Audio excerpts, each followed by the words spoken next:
Ben Doktor Cihangir Kaymaz, kardiyoloji profesörüyüm. İstanbul Koşul Kalp ve Araştırma Hastanesi'nden gelmekteyim. Arkadaşlarımız Profesör Doktor Mehmet Akbulut hocamız Fırat Üniversitesi'nden, Emre hocamız, Çağlar Emre Çağlayan hocamız Çukurova Tıp Fakültesi Kardiyoloji bölümünden yine iştirak etti.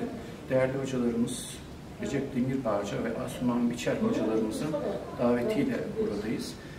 Akciğer tansiyonu olarak özetleyebileceğimiz, halk arasında çok iyi bilinmeyen, son dönemlerde bazı diziler nedeniyle bilgi sahibi olunan pulmoner hipertansiyonda, pulmoner arteriyel hipertansiyonda tedavi seçenekleriyle ilgili bir toplantı yapıyoruz. Bu konuda Türkiye'de çok üst düzeyde bir birikim oluştu.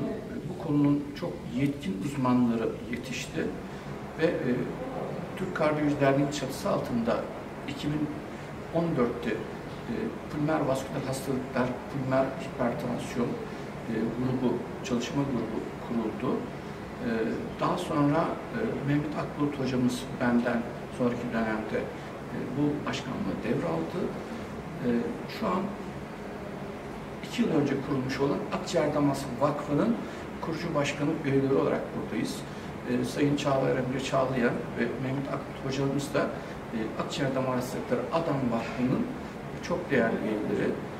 Mehmet hocamız ayrıca Türkçe konuşan ülkeler, Türkiye devletlerle ilgili projelerimizin de ana sorumlusu, koordinatör olarak görev yapıyor. Ben Fırat Üniversitesi Kardiyoloji Anabilim Dalı'ndayım. Aynı zamanda Türkiye'nin ilk pulmoner vasküler hastalıklar araştırma merkezi kurucusuyuz.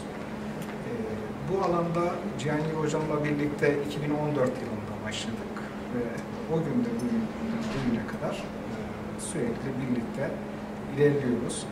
Özellikle ilk amacımız Türkiye'de bir farkındalık oluşturmaktı.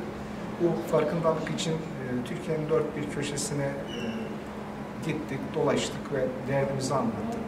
Nihayetinde özellikle basının da bu konuya ilgi göstermesiyle birlikte pulmoner hipertansiyon yani akciğer tansiyon yüksekliği dediğimiz hastalık toplum nezdinde de bilinirlik kazandı. Özellikle organizasyon komitesine, Asuman hocama ve Recep hocama gerçekten çok teşekkür ediyorum. Burada bu ekibin içerisinde bulunmak benim için gerçekten çok büyük bir gurur kaynağı.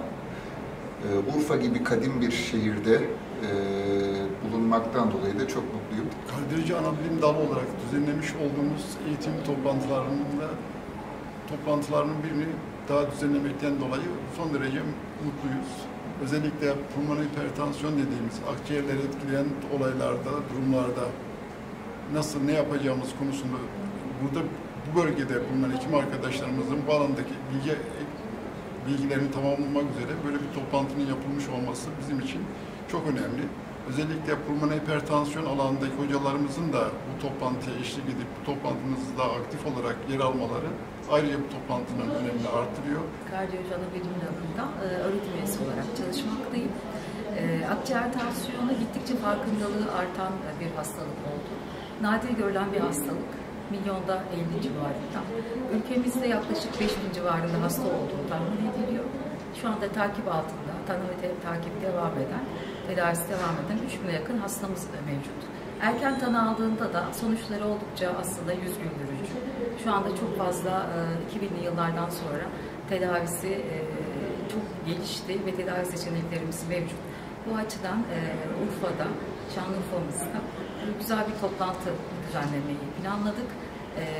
Geldikleri ve katkılarından dolayı tüm hocalarımıza çok teşekkür ediyorum. Doktor Zülküf Tanrıver ve Harran Üniversitesi Kardiyoloji Anabilim Dalı'nda çalışmaktayım. Bugün burada pulmoner hipertansiyon yani akciğer tansiyonu hakkında bilgilerimizi güncellemek için toplandık.